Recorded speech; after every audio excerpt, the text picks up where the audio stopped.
guillotinée comme une ville voleuse. Ça a été mon destin triste et tragique. Après la mort de mon mari, le roi, je savais que ce serait aussi mon destin. Je me souviens encore quand j'étais présentée sur un chariot au regard de tous. Mon Dieu, quel jour! Alors, j'étais transportée vers mon lieu d'exécution. Mais comme une reine belle et stoïque que je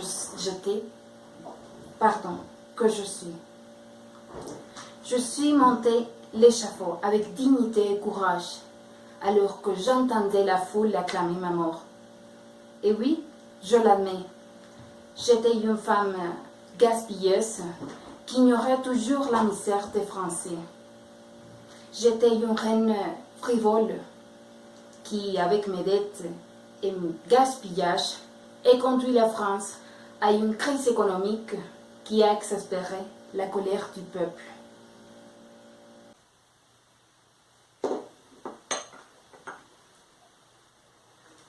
Je suis Marie-Antoinette, reine de France et fille des empereurs autrichiens, François Ier de Lorraine et Marie-Thérèse d'Autriche.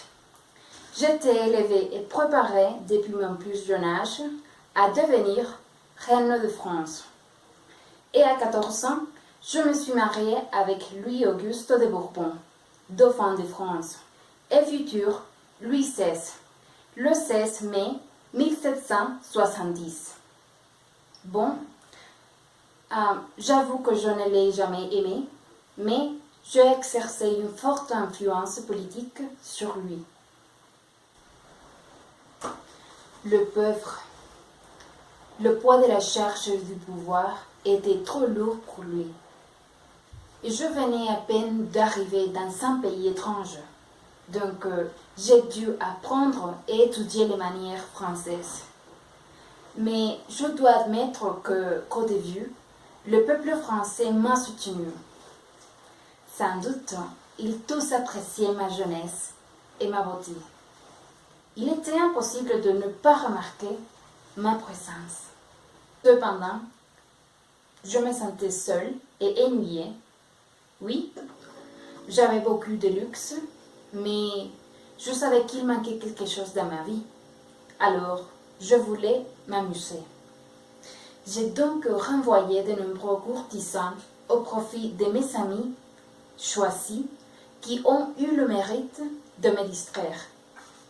Mais malheureusement, cela a provoqué le mécontentement du peuple français et bien sûr l'apparition de nouveaux ennemis et adversaires.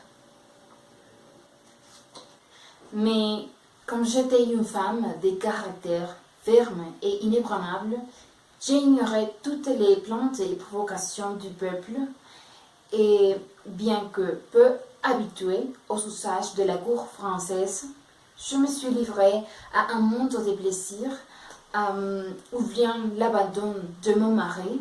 Alors, je me laisse rapidement entraîner dans une vie festive et vide, n'accordant que peu d'attention à l'étiquette et dépensant des fortunes en broutilles.